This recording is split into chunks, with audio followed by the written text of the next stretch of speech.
The habits and customs of the Irish reminded some learned men of the descriptions of primitive peoples found in the recently recovered literature of the ancient Greeks and Romans. What are we talking about?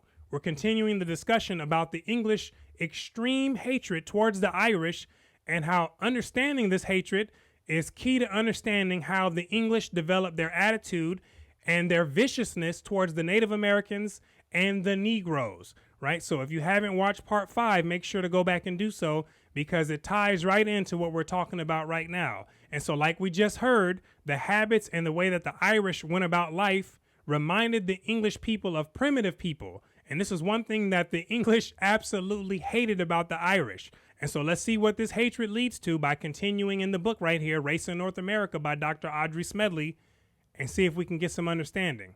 Doubts about the capacity of such barbaric people to accommodate themselves to civilized behavior hardened. Many people came to believe the notion, first expressed in the early 14th century, that it was no more a sin to kill an Irishman than a dog or any other brute. And so what happens when people truly believe the things that they imagine in their minds? They tend to act on those beliefs, right? Whether those beliefs are true or not. And so we know that the English for sure acted on those beliefs that they had because they did a whole lot of killing of the Irish. And they did it in efforts to try to colonize their lands and colonize their minds. Perhaps worst of all was the heathenism of the Irish. A heathen is supposed to be someone who's non-Christian or non-Jewish. And now the Irish were primarily Catholics at this time.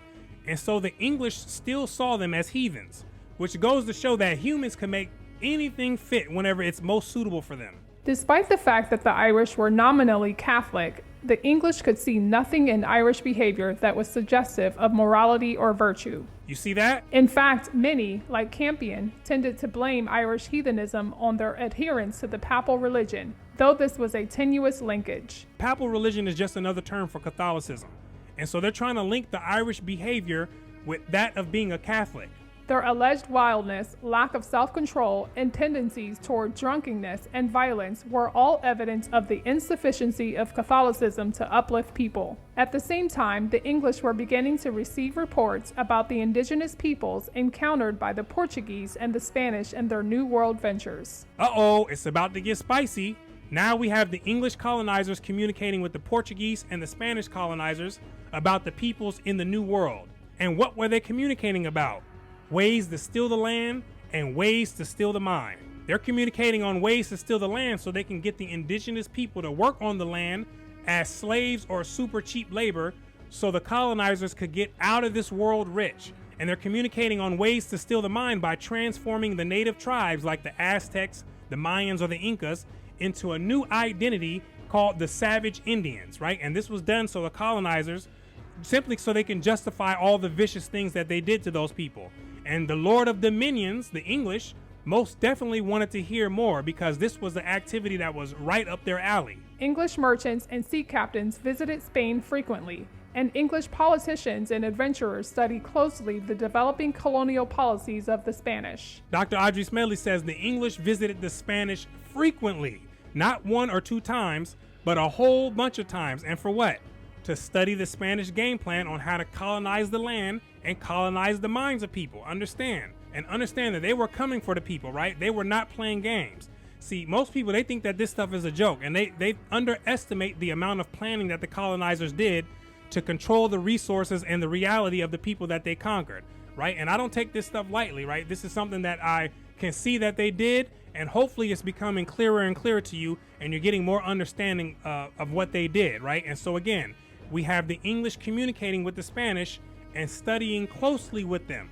Quinn points out that for the first time, Englishmen began to regard their problems with the Irish as similar to those presented by the natives of the New World to the Spanish. The English were saying, oh, snaps, the same problem that you Spanish people are having with the peoples you're trying to dominate in the New World, these are the same problems that us, the English, are having with the wild Irish that we're trying to dominate in Ireland. They found that some of the same barbarous and uncivilized qualities that they ascribed to the Irish were attributed to the New World natives by the Spanish. Moreover, Spanish settlers were demanding laws enforcing perpetual servitude on the indigenous peoples of the Spanish colonies, a situation the English found most congenial with their own goals. Do you see that? The Spanish whipped out their handy tool called the human-created law and said, let's make it to where the indigenous people have to serve forever. And the English found this ideal congenial or compatible with their own goals. But the English took it to an entirely different level when they finally came to the Americas and began ruling over the people who were shipped there, right? And so they took this idea and they multiplied it to the 10th power. And so at this point, we have the Spanish dealing with the indigenous people of the Americas and the English still on the heads of the Irish.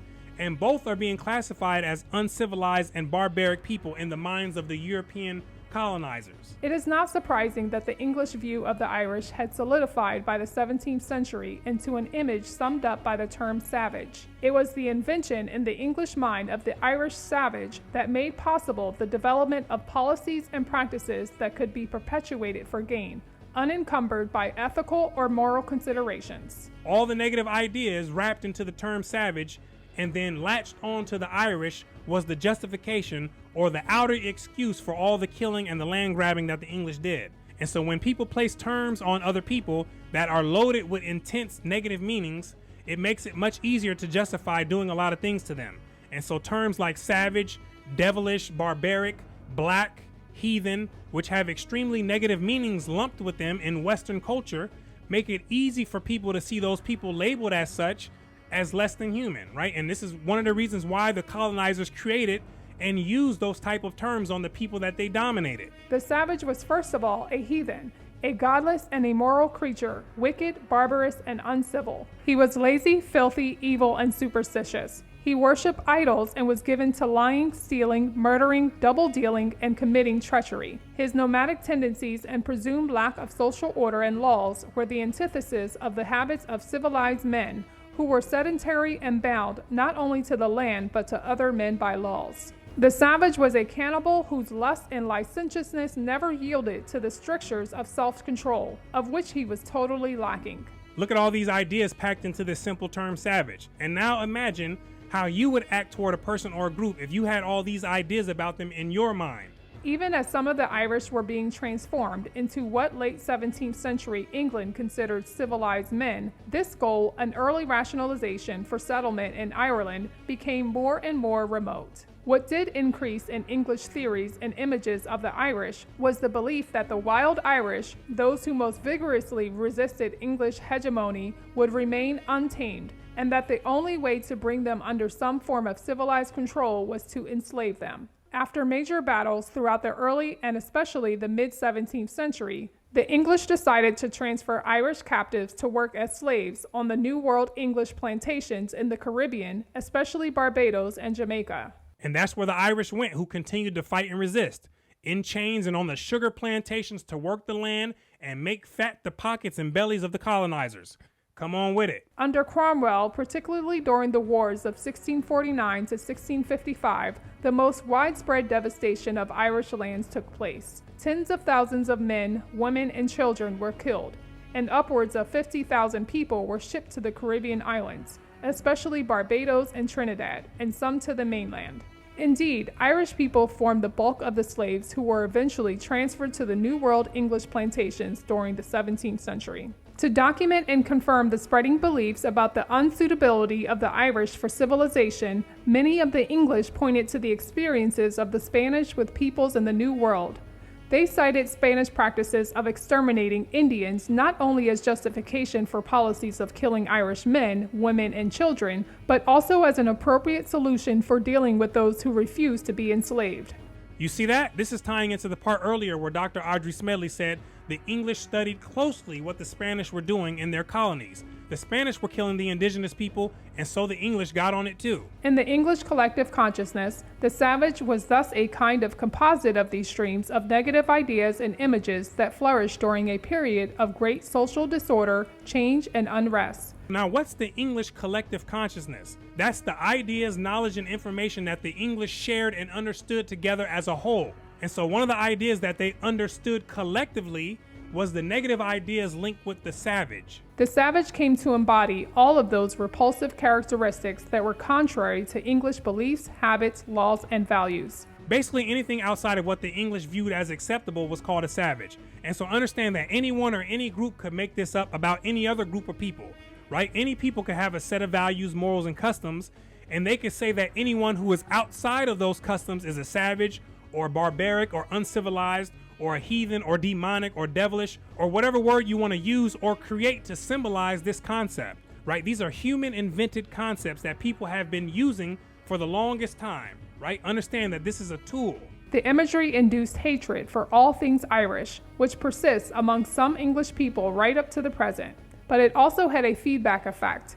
It was an enormous convenience for those who hoped to profit from the plantations created in Irish lands. Due in large part to Irish resistance, the few English plantations that were established there were often failures. It was the disappointment of the English and their Irish ventures that prompted even greater interest in the New World, where the Spanish had profited greatly from the slave labor of the native population and imported Africans. The English were not unique in their attitudes. As Margaret Hodgin has pointed out, European opinion during this period of ethnological reflection was generally anti-savage and strongly so, an attitude that was not challenged until well into the Enlightenment period, which began toward the end of the 17th century. But such attitudes were more strongly felt by the English and were instrumental in molding English cognitive perceptions of other conquered peoples in the New World, as well as later in the Middle East, India, Burma, Southeast Asia, and Africa. And this is what the Irish-English conflict helps put into perspective.